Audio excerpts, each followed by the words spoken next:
in the wacky, wild Western Conference are the Mavericks going to be next season? And also, Vancouver, Canada. Coming up next on today's DLLS Mavs show.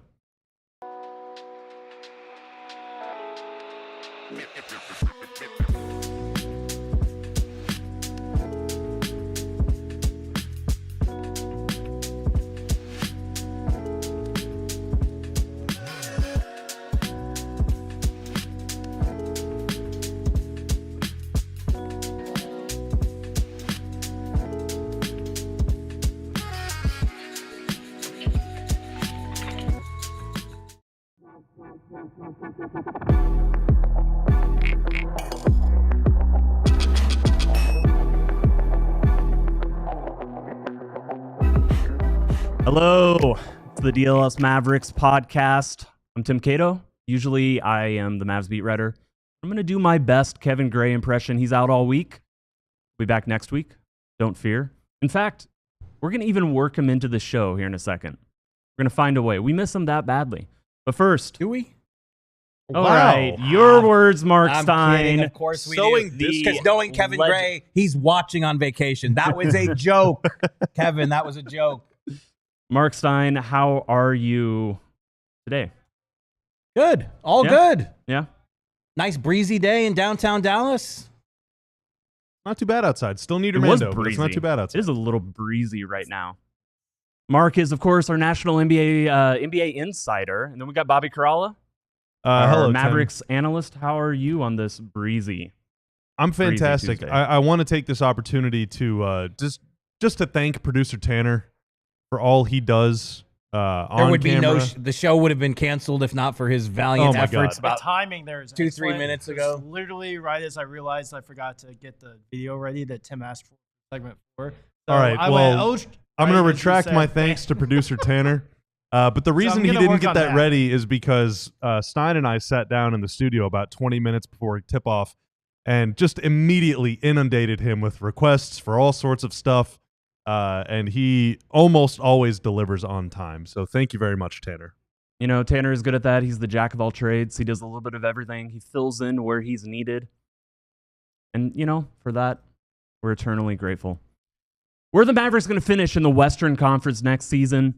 Look, it's a little bit too early to really be talking about this. There are still moves left to be made. I will say, I think most teams' rosters, maybe not officially, they're certainly, look at the Golden State Warriors.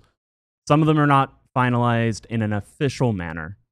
But I think that we are finally at the point of the offseason where we can start talking about this a little bit. And our good friend, Kevin Gray, he posted last week an early assessment of where he thinks the Western Conference, how it's going to pan out. The new committee of one, Kevin Gray. Yeah, the top 10. So, like I said, like I promised, we were going to have Kevin Gray on the show one way or another. Kevin Gray says his way too early Western Conference top 10.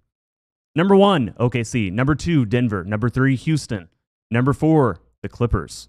Number 5, Minnesota. Number 6, the Lakers. Number 7, the Dallas Mavericks. Number 8, Golden State. Number 9, San Antonio Spurs. Number 10, the Memphis Grizzlies. First impressions. What do we think of the Mavericks maybe not being a top 6 team, maybe being someone who once again is going to have to be a play-in team to fight their way into it? Certainly 7 is a better place to be in than they were last season at number 10. But Marc Stein, first thoughts. I'm glad Kevin assembled this list because it's still end of July. It's still way too early for me to do this. I will work off his list. This is a September project for me. And I think you're right, though. I mean, it is time that we can start to be thinking about this. I mean, nobody wants to wait until September. They want to do it now. And it's a function of we don't know when Kyrie Irving is going to play his first game, and we don't know the status of Anthony Davis. Is Anthony Davis really going to be ready to start training camp? You know, that is the reported expectation, but is that really how it's going to go? I mean, look, 3 of the most important players on this team are in the midst of surgery recovery right now. Kyrie Irving, Anthony Davis, and Derek Lively. And there is no firm recovery timetable projection for any of those guys yet. So I would say 7 is a pretty promising placement for the Mavs in a West that is absolutely stacked. I mean, what are the teams that did not make Kevin's top 10? Portland, which has been making moves like crazy. Phoenix, they think they're going to be better than they were. Utah is the only team in the West that isn't trying to win. Excuse me, isn't trying to win right away. So that Utah loss still has you in your feelings, huh? Tanner, Utah loss. Oh my God, we have a Tim Cato bell ring. I had to make sure. Yeah. I had to make sure. Tanner is working. Yeah, he was feverishly working on something else. Tanner right now, he's locked in. Yeah, I'm doing both roles. I think KG is a little high on the Lakers. I'm not going to lie to you. Really? Obviously, if the season started today is different than you don't think they've had a strong offseason? Is that a trick question? No, serious question. Oh. You don't think Ayton, Smart, and Laravia for bargain prices are nice little ads? Laravia, I have no feelings about. Ayton, we'll see. Certainly, considered compared to what he was going to make, a bargain. And Smart, we'll see. I like Marcus Smart, but the Marcus Smart of the last couple years is not the Marcus Smart that I fell in love with. You know what I mean? Let's come back to the Lakers. I want to start with the teams that are outside of Kevin's top 10. And that's Phoenix, Portland, New Orleans, Utah, Sacramento. Which of those 5 teams are you most sure you have the most confidence that are not going to be an even play-in running? Sacramento. You're out on Sacramento. Yep. I think Utah, everybody agrees with Utah, so Utah's not trying to win. I think Sacramento is one of those teams that we haven't seen all their moves yet. They're still trying to do a bunch of stuff. So let's see where they are. San Antonio was a bottom 5 team last year. Do we all feel that with the moves they've made with Wemby, assuming health, and this is assuming health for everything? It's the same question because I feel like I see a lot of pundits who are saying San Antonio is going to be top 6. San Antonio's on the rise. San Antonio's a certain playoff team. And again, can you tell me how many games Wembanyama's going to play next season? I mean, until we know that variable, they certainly have the potential to do so. They've got a really tricky roster deal now because Dylan Harper, Castle. Like last week we did what ifs. If this was a Spurs show, I think a pretty good what if would have been, would San Antonio have traded for De'Aaron Fox in February knowing they were going to get Dylan Harper in June? I'm not so sure. So I don't know about San Antonio yet. How do we feel about Phoenix? I think they're going to be a better team than they were, and they won 36 games last year. They're going to be better than 36. The Durant and Beal trades worked disastrously and set them back. And to have to pay Bradley Beal $97 million to leave and to trade everything they traded for Durant and not even get half as much back. I mean, those are the Beal trade was an all-time disaster. Disaster. But I would also say that they have made some, Mark Williams, Dylan Brooks, it could be a team that fits better and functions better with the moves they've made around the margin. I agree. I think it's easier to build a really good team around 1 or 2 kind of star players than it is 3. Yeah, I don't financially and also I don't see Phoenix as a playoff team, but I don't see them as a 36 and 46 just abject disappointment. So I think they're the kind of team that it's going to be a pain in the butt to play against them because Dylan Brooks is always going to make it hard on you mentally, psychologically, physically, everything. They got bigs now. Booker's still really good, and they got a lot of young guys, a lot of hungry guys that are either going to, you're going to play them one night in Phoenix. They're all going to be playing great, and it's going to make you mad. And then you get them on the second end of the home and home, and you beat them by 45 on the road. But those kinds of teams are always tough outs. Even if Phoenix could finish 13th in the West and still be a good team, I think. Are you guys higher on Phoenix than Sacramento? Yes. What about New Orleans? New Orleans is another one that's just so tough to gauge because they have so many injury concerns already. DeJounte Murray coming back from Achilles. They've lost Trey Murphy for an indefinite period of time. I mean, Derek Queen, they make this hugely controversial draft night trade, and Derek Queen gets hurt in a summer league game and is out at least 12 weeks. Just with New Orleans, it is just one thing after another. If they can ever get healthy, I mean, they've got an interesting group that they can just never get that team on the floor. In Phoenix, we talked about Dylan Brooks. I mean, Phoenix went hard after Marcus Smart. I mean, Luka's recruiting of Marcus Smart really helped swing that in the Lakers' favor because the Suns wanted to pair Marcus Smart with Dylan Brooks.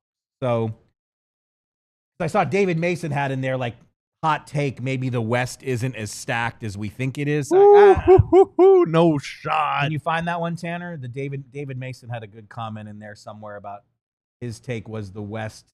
David also points out none of us mentioned Jalen Green when talking about Phoenix, and that is, if he can develop, then that's a huge, huge, huge opportunity for them. I think the West is pretty damn deep. The West is really good. So I think that every year in the West, and we've seen this pretty much every year in recent memory, there's going to be one team that has injuries that puts them in the bottom 5. So I think it's really fair. I think KG is right when he identifies Sacramento, Phoenix, Portland, New Orleans, Utah as the 5 teams that are consensus, maybe not consensus, but I think that's a fair bottom 5 grouping. However, Portland, I think, is the team to me. Maybe New Orleans with health, but we're talking 65 games of Zion, which is a different type of health concern than we've talked about other teams. This is something that for years, year over year, he has struggled to be that player for them.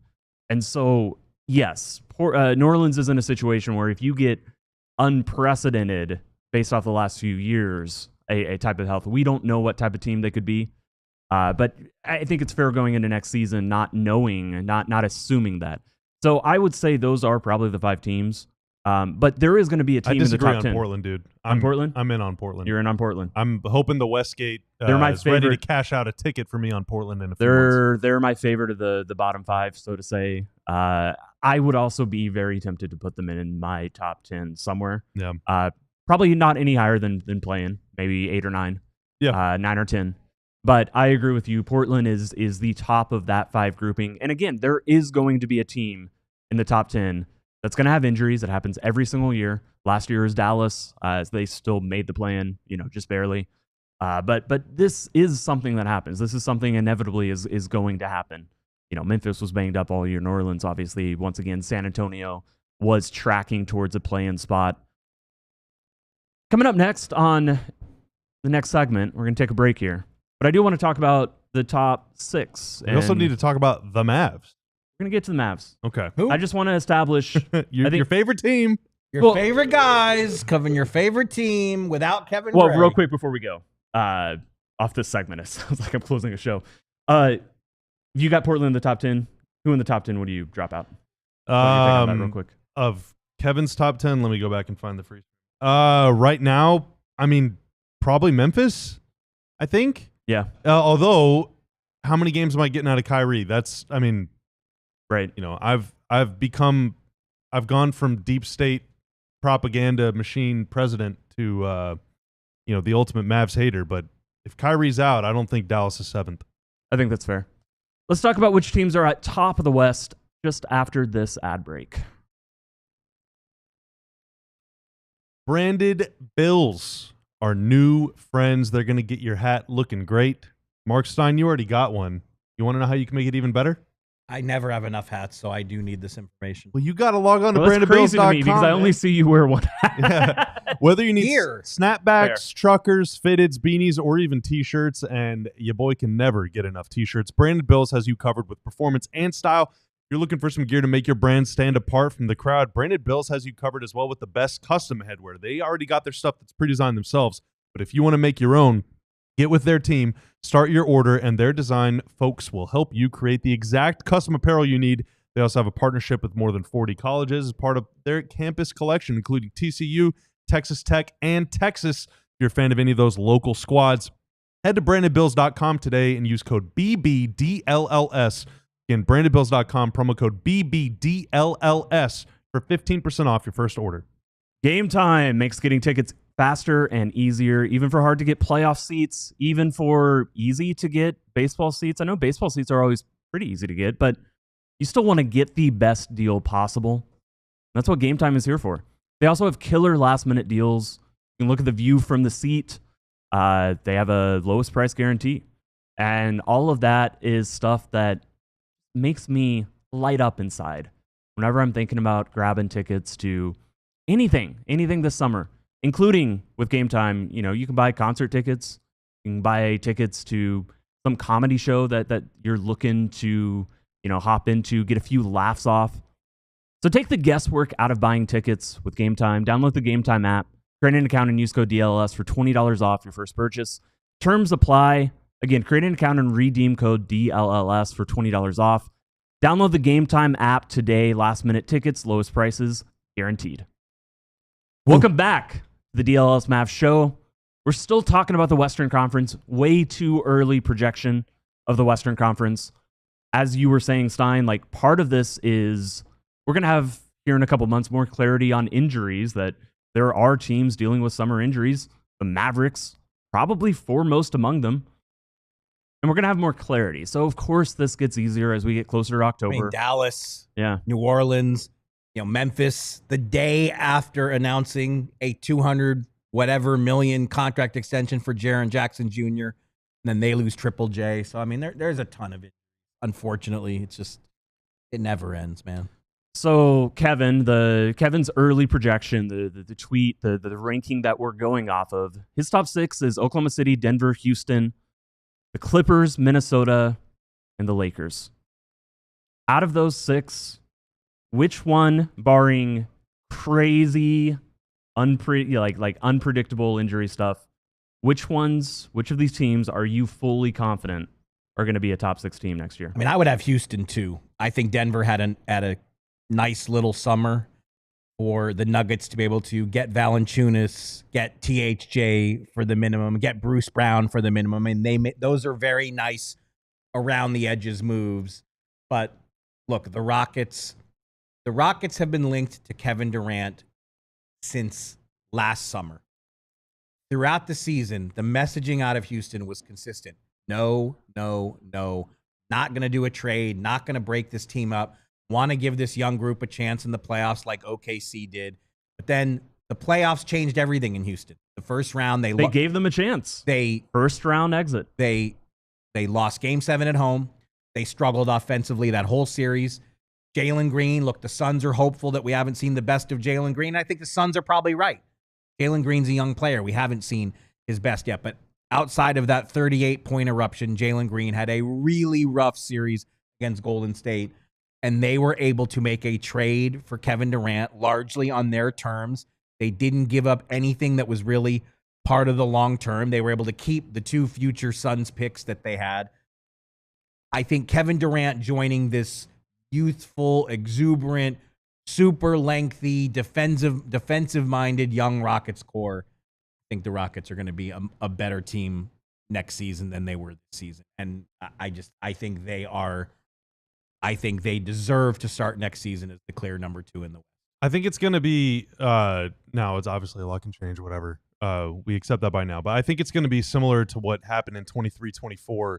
That year was OKC, Denver, and Minnesota that were all separated by 2 games at the end of the year. I think even they might have finished tied in win totals, like 58, 57, and 57 or something like that.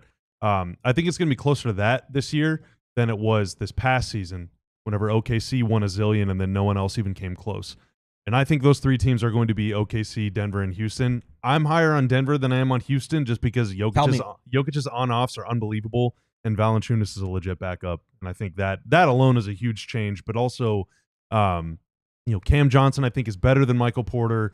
And I think, for all of the grief that everyone gave Tim Hardaway Jr. whenever he was in Dallas, him on the minimum is a huge steal for them. I think Denver's as a really, ninth really option. Good. Yeah, I think that's he's going a to great be role for him. as opposed to you have to give him minutes because he's the second highest paid player on the team or whatever. I think that they're going to win a ton of games as long as it's a lot of first time coaches. JJ in there, and obviously. Are you just saying this because JJ Barea is on the bench now? I want the best for JJ. All right, I want JJ to get a ring. But I think it's those 3 at the top. And then I think the Clippers too. They finished 5th in the West last year. And they got way better. I think the Clippers' top 10 is a beast. You have to say that the way the Clippers have managed the salary cap the last 2 years, if we rewind a year ago, they let Paul George go, Everybody thought they were crazy, and everybody thought that Philadelphia were the offseason champions of the NBA. Paul George was the only all-star who switched teams in free agency, putting trades aside. Last time an all-star has changed in free agency in years. And it's like you look at all the 5-6 guys that the Clippers have added as role players last summer and this summer.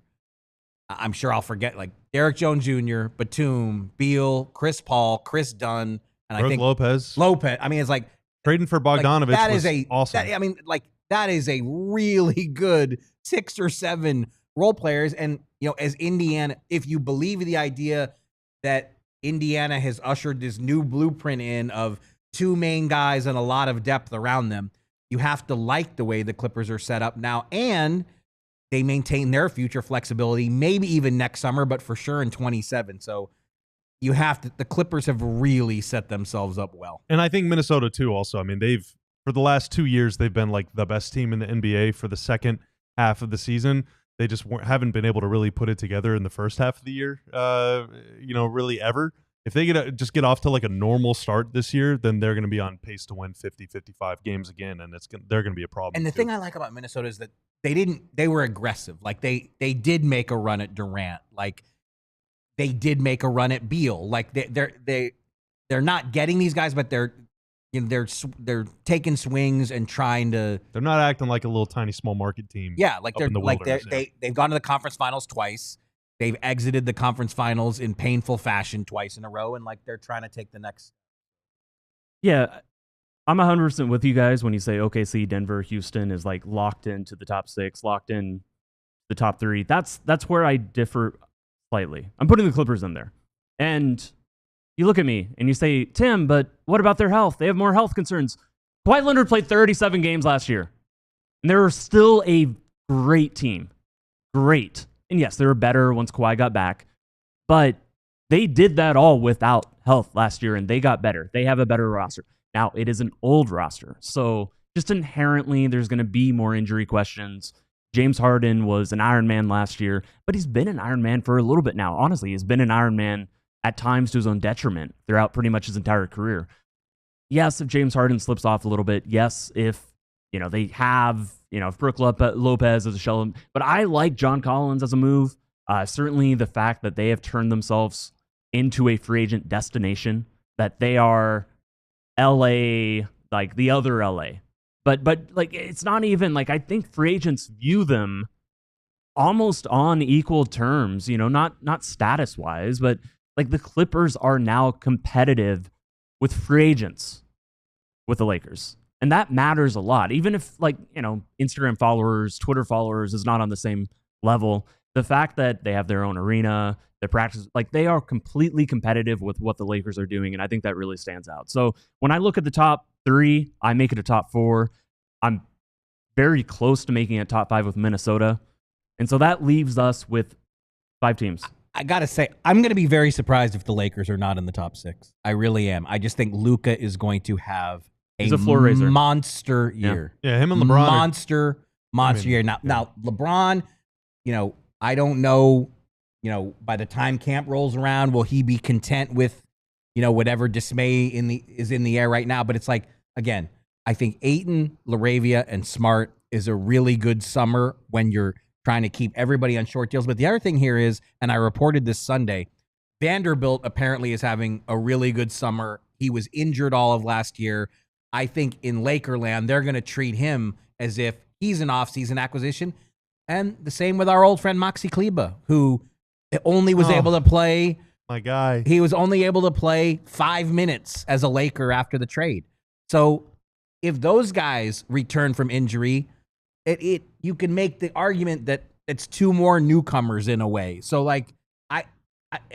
this is a bet on Luka. I just think he is going to have a monster season, and maybe nobody wants to hear that on this show, but I want to hear it. I love monster Luka seasons. I just think the West is really good. I mean, that's like, I think that the top 5 teams we mentioned, Tim, I think that those teams are more, they have a lot of star power, but more importantly, they have the depth to withstand injuries to key guys in ways that in my opinion, the Lakers don't, the Mavs, the Warriors, the Spurs don't. And I think that's what separates them. If you're just thinking about like maybe not even placement in the standings, but what are the best teams in the West right now? I think those first 5 are better than the next 5. OKC, Houston, Denver, the Clippers, Minnesota. In whatever order. Yeah, I think those teams are the deepest and the best built.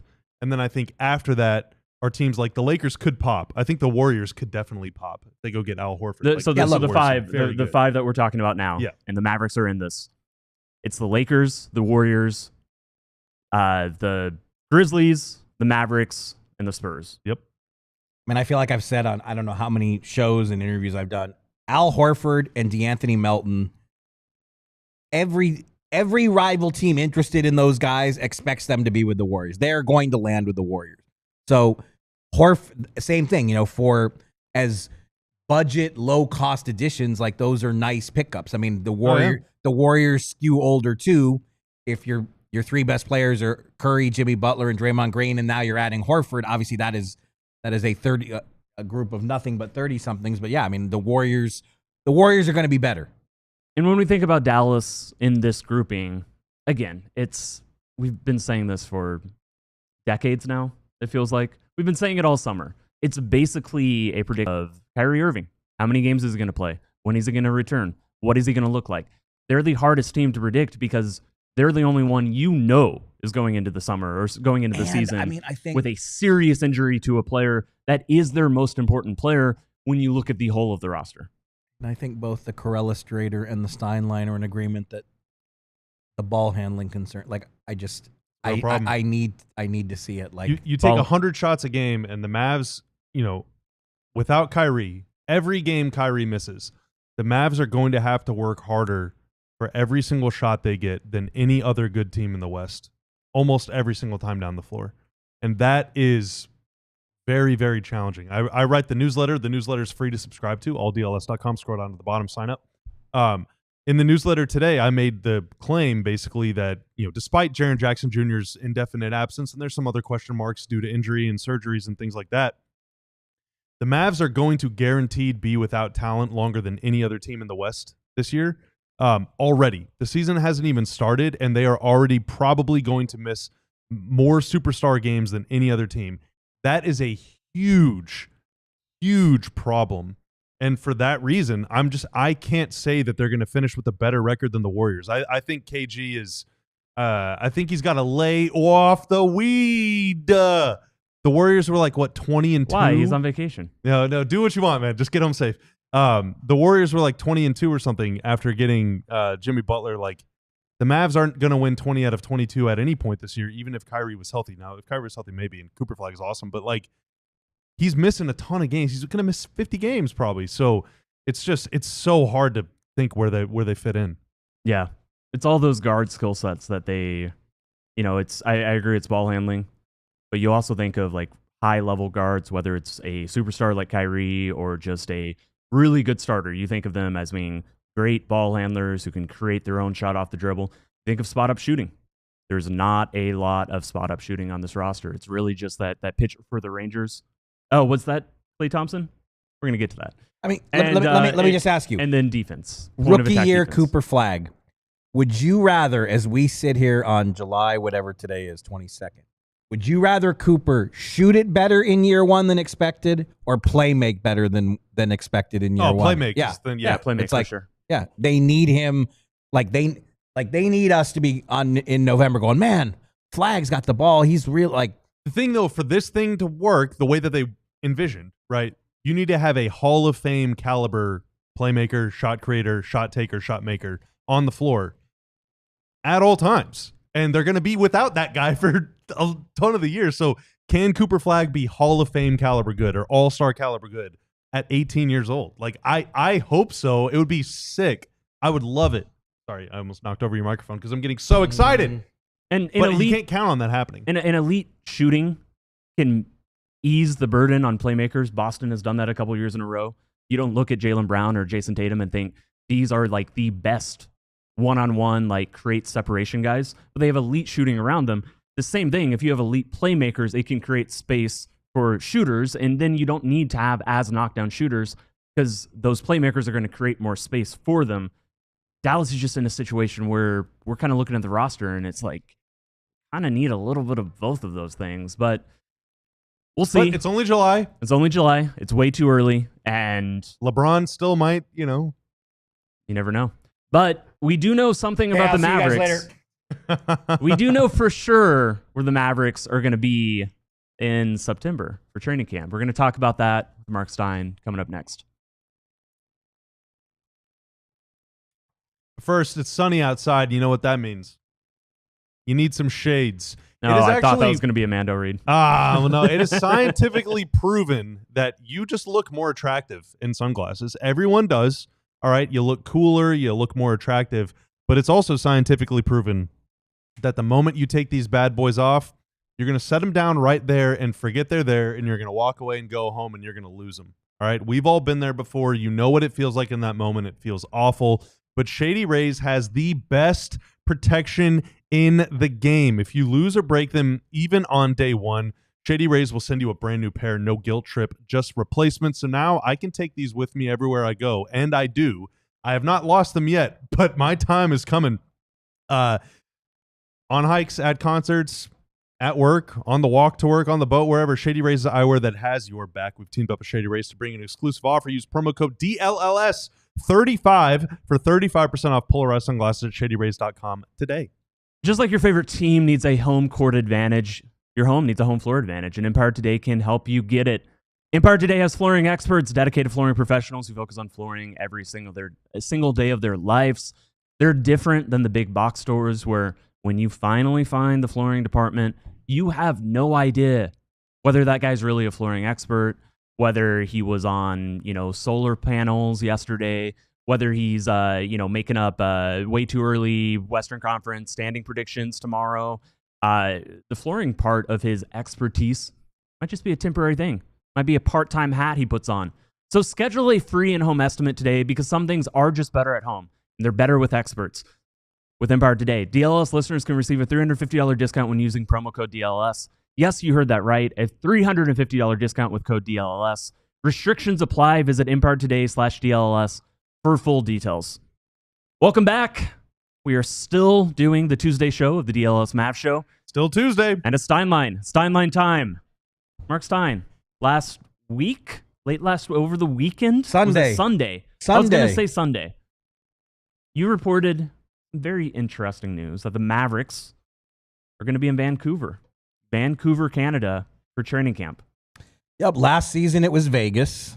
Look, I think like in many teams do this, like Toronto today, this morning, they just announced they're going to Calgary for training camp. Like many teams, really far away. Many teams like to get away, take the team away for bonding. Last season was Las Vegas. Naturally makes sense. The Mavs' new owners. Didn't Dallas way in the past do it in Hawaii 1 year or two? Am I crazy? No. The Lakers have done it in Hawaii. I'm just thinking of other teams. You're right. I'm trying to think. They haven't done anything since probably Don Nelson, if they've ever done that. During the Sanju era, they did some remotes. But look, in the modern NBA, a lot of teams like to get away. The Nuggets go to San Diego pretty much every year. I think they'll be back in San Diego again. So the Mavs want to go somewhere, get away. Last season was Vegas, but Vegas has been, Adam Silver always says it's the 31st NBA city. And walking into Mavs camp the first day in Vegas, it felt like a Team USA practice. There were so many people in the gym, coaches and it was not choosing Vancouver. First of all, Vancouver is I don't know if you guys have been, absolutely incredible city. Been to Seattle, always wanted to go to Vancouver. All-time NBA city. A city that old heads like me miss terribly. Obviously, the home turf of Steve Nash. And I think the Mavs just want to get somewhere, get away from Dallas, go somewhere they can bond, be all together. And yeah, it's, the choice kind of surprised me too. I wasn't expecting that. I mean, I hope some or all of us can get there because, like I said, Vancouver is I don't even have a passport right now. That's a whole different story. I know. Can you get one by October? Probably not. Well, I lost mine during a move. I lost mine during a move, and I just never went to the office to get it done. What? Dude, I've been working. I work all the time. Why didn't you ask Shady Rays to I should recover your passport? I need passport raise. Yeah, it makes sense. It dates back to Abu Dhabi, as you said. Like that was a NBA trip. Yeah, but the team felt it went so well. Yeah, because I remember writing the Abu Dhabi like this is terrible. These guys are going to be so tired. They're going to be recovering. Like Abu Dhabi and Spain and Madrid, and then what happened? They ended up going to the finals. So and they did all say that they really liked the time they spent bonding because you're so far away from home and it brings the team together. So, they've got exhibition game. They've got the exhibition game in Vegas against the Lakers on October 15th. They also have one in Fort Worth. Right, they're playing a game at Dickies. I think that was announced recently. That is suggested to be the case. So so there's and Charlie Saturday. Yes. Nash is from Victoria, which is not exactly Vancouver. I am sorry, Charlie. Nobody in the world keeps me more honest than Charlie Saturday. So maybe if you weren't just lying on the internet, he wouldn't have to hold you accountable. And the Mavericks have a few Canadians. They have Dwight Powell, Ryan Nimhart, and Omax Prosper. Will Omax Prosper? Isn't Omax from Montreal? Can they do camp in? I have not been to Montreal since the 70s. Can they do a camp in Montreal? I've never been to either of those cities, and I want to go to both of them. So the question that we brought up yesterday on yesterday's show was, once again, that Dallas has verbally announced that Dante Exum is going to be on the team. They've announced that they want to bring him back. Obviously, they can do non-guarantee stuff and waive him in training camp if they can't figure it out, because they do have 15 guaranteed contracts and not a lot of flexibility to be able to just waive somebody and add Dante back to the roster. But the question is, like, where does everything stand with that right now? So what's been conveyed to me is that this will not be a fast decision and that this might take a while to figure out the best pathway to clearing the roster spot. They've committed to bring Exum back. They need the extra ball. And look, this is probably the smart way to approach this, not knowing when Kyrie Irving is going to be back. You've got D'Lo. You've got Nebhard on a two-way. You've got Brandon Williams, who's been moved to a standard contract. You bring back Exum. You put the ball in Cooper Flagg's hands. You give yourself as many options as you can. I mean, that's just 5 guys. Out of those 5, can you cobble together enough ball handling and playmaking to get you through the 50-odd games that the Mavericks fear they're going to be without Kyrie Irving for? So I think Exum's going to be on the team. I don't think there's any question about that. The exact pathway to get there, still not clear, but it was stressed to me that, like, this doesn't have to be decided by the end of this month. They do still have time because in the offseason, you can keep 21 guys on the roster. Now, I believe, if I have this right, if they signed him to guaranteed money tomorrow, then they would have to deal with it. To actually commit guaranteed money to him, they would have to make some sort of move immediately. But they can't go over the second apron. They don't have to do that right this second, and that's probably why we have not seen a formal announcement about Dante Exum being signed. Like they're gonna take their time figuring it out. Yeah, and there's really, even on Dante's side, even from Dante's camp, there's, I guess barring, a very slim possibility of an off-season injury or something like that would change Dallas's mind. There's no reason that, as long as he has the commitment and they're going to figure it out before training camp, like that is what Dante Exum is looking for. He just wants a secure, certain, future going in. And like, there's time for Dallas to figure it out. The question is just still, how are they going to figure it out? Are they going to find a trade that is going to be able to make sense so that they can, avoid just waiving somebody? And what would you do? You.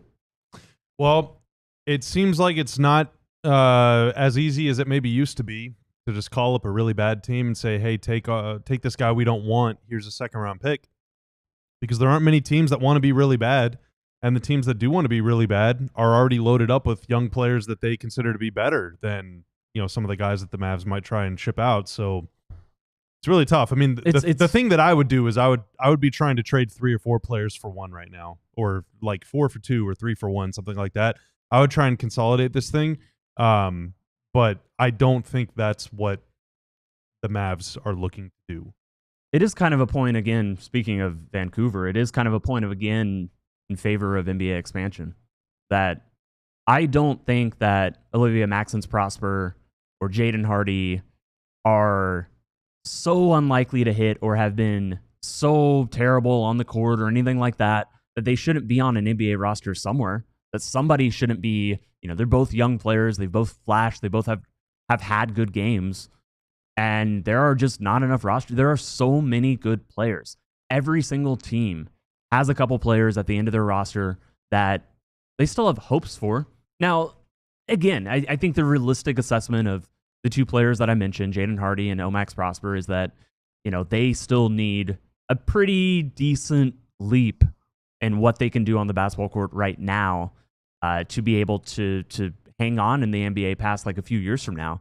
But it does seem a little bit early. I will be the first to, admit that, even as I look at those two and think that is the likeliest scenario that Dallas is looking at and thinking, okay, Dante Exum, we know when healthy next year on the roster as it's made up right now, is just more useful, is more interesting, is more necessary to the team construction as it exists right now. Certainly more interesting than, whatever trade rumors might be flying around about, some, 6'8", another 3'4", guy who defends a little but just overlaps. Lone Star Rob is asking, is the DLS crew on board with Dean Wade rumors? I just have to say, I'm not even sure where it originated, but based on my intel, the Mavericks are not in the trade market for Dean Wade. Based on what I've been told, I really don't think there's anything there. Again, as we've just spent a good 5-6 minutes discussing, they got to figure out the pathway to create the roster spot for Dante Exum first. So talking about trading for some other veteran, unless there was some trade that satisfied all of those objectives, my sense is there's nothing going on there. Yeah, and when you think about, okay, why won't a team just take a flyer on an Omax Prosper? It's because, just a few minutes ago, just reported the Houston Rockets signed Josh Okogie to a 1-year minimum deal. Josh Okogie's are still in the market.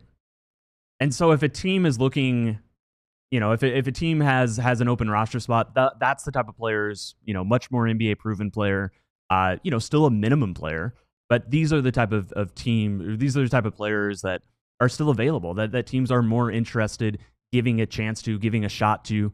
And if teams don't have roster spots, there are other teams with roster spots, or like with all 15 roster spots taken, who are more interested in, like, okay, maybe we can drop our own Omax or Jaden Hardy. Maybe we can find a deal for them because there are, they would rather see a Josh Okogie on the roster, something like that. So it's just tough. There's not enough spots in the NBA.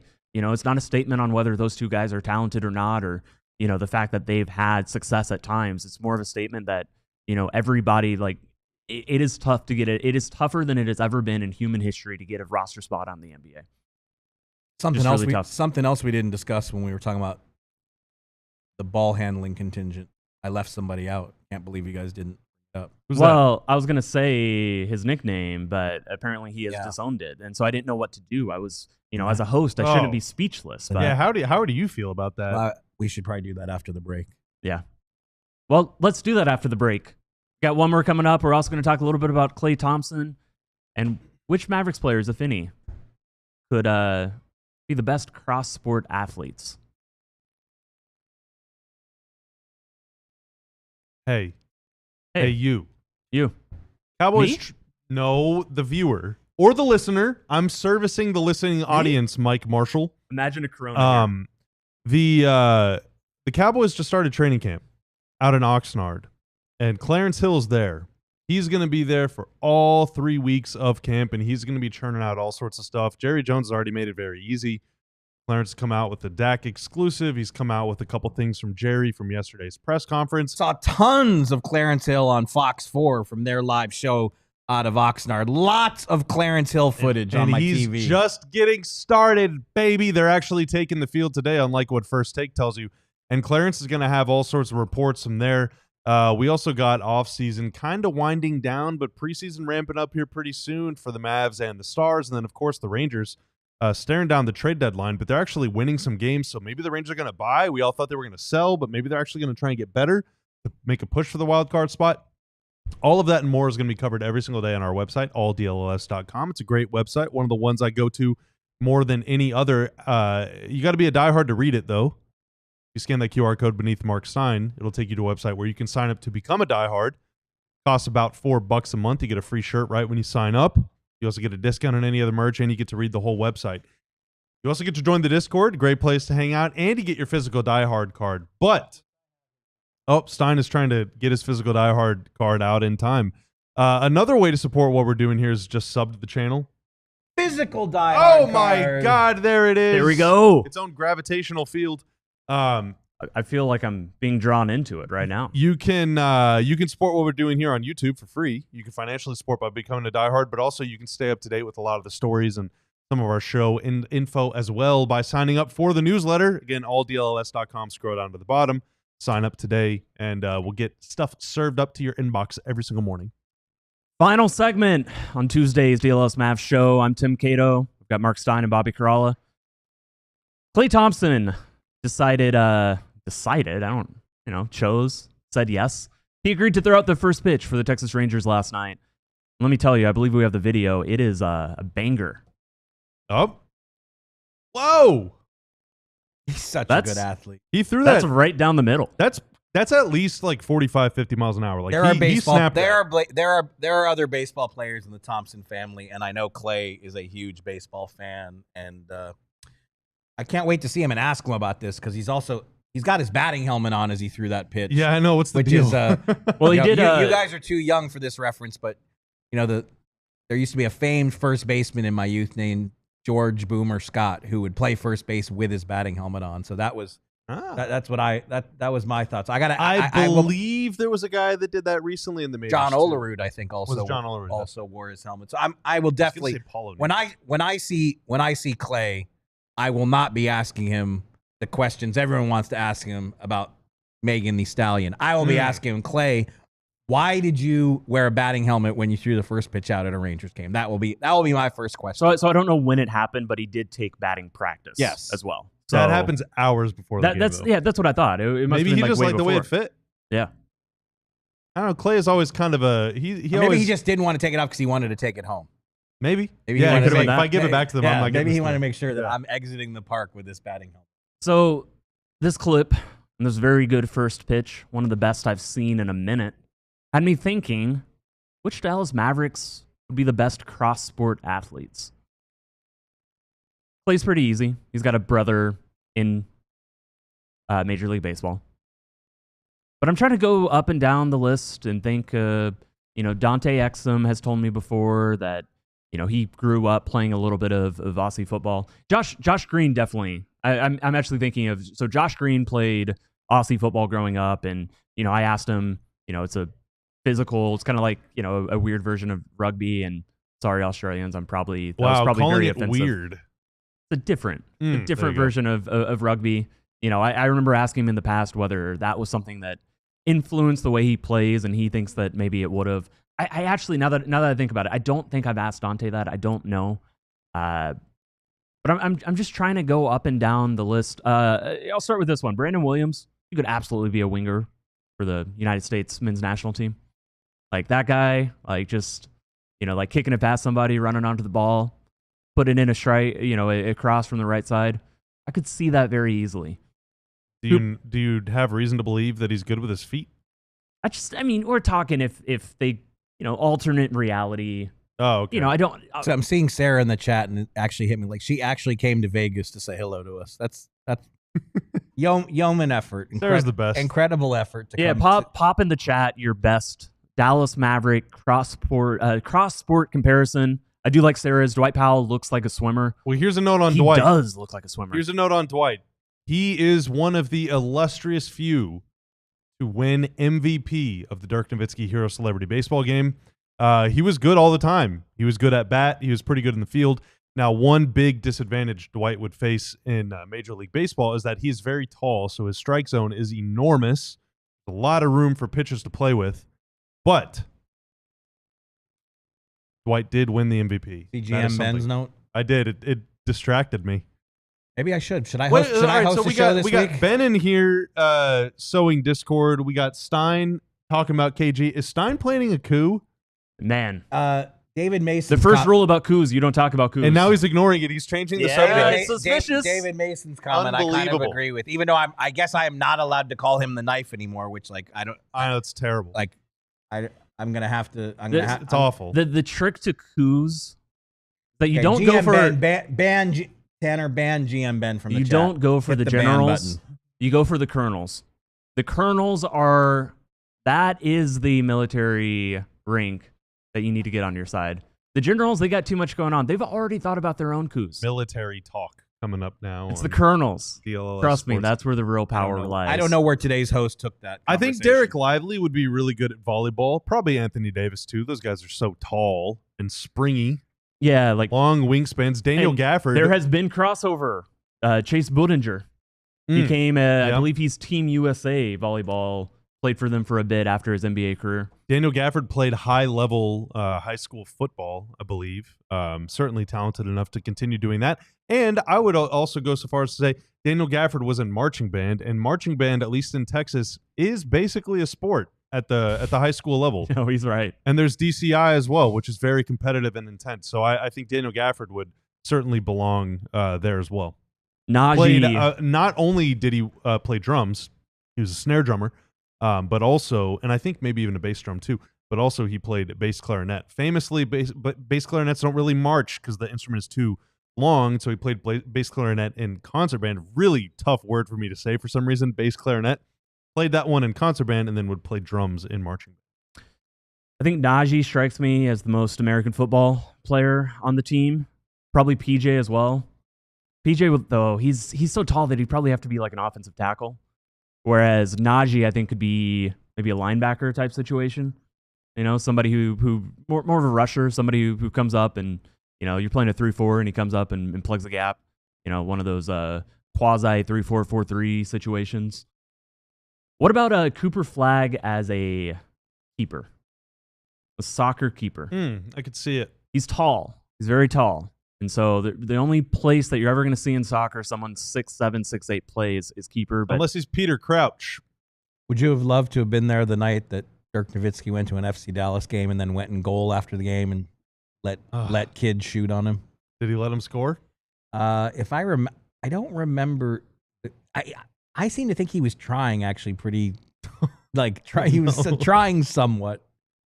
Trying somewhat. Unless I'm just totally That's what we do here. I have so little trust in my memory that now I'm like, did this really happen? I'm pretty sure it did. God, I'm getting old. Charlie Saturday says he bets Kyrie could sling a dart. Okay.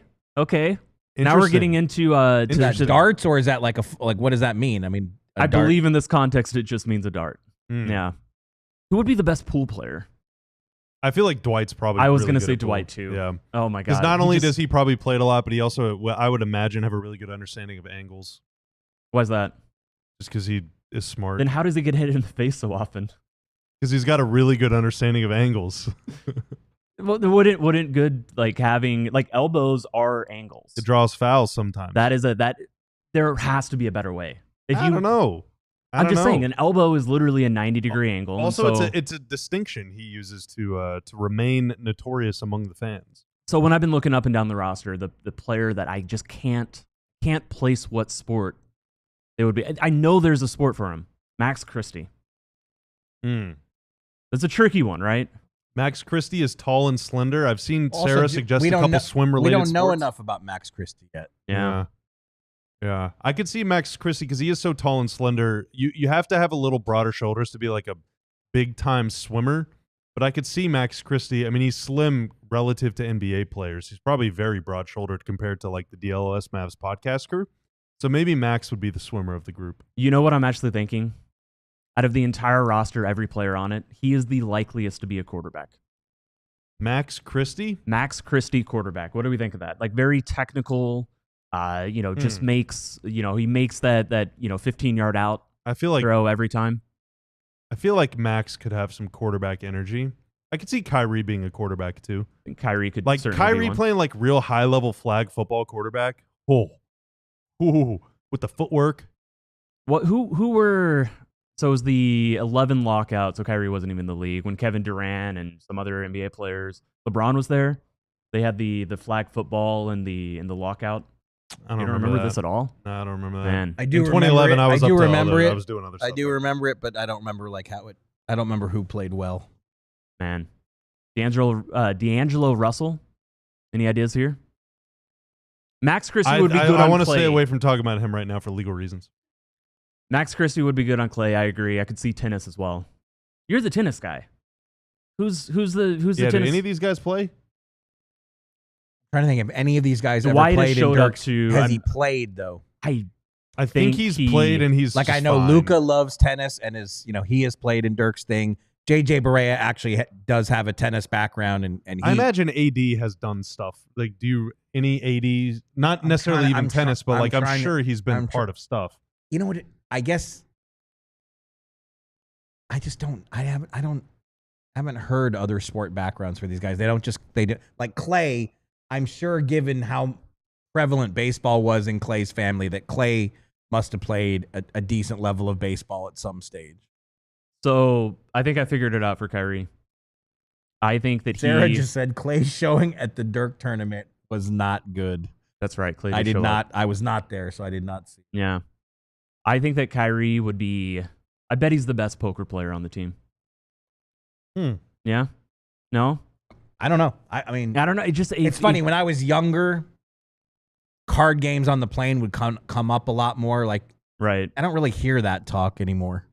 But like in the 90s covering the NBA, what happened? Card game stories seem to be more prevalent. And the reason we haven't brought up the obvious one, which is golf, is just that it seems like half the team plays it. It's what? Cooper, Klay, Jason Kidd, obviously, Nico. Anthony Davis is we certainly saw that he's a golfer, cigar in hand.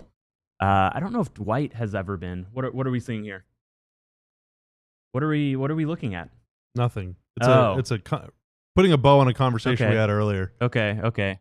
Ryan Nimhart. Any guesses there? Any ideas? We should have asked him when we had him on set. What are we doing? Yeah. What sports do they play in Canada? Curling? Farming? Curling. Oh, they play curling? They do play curling.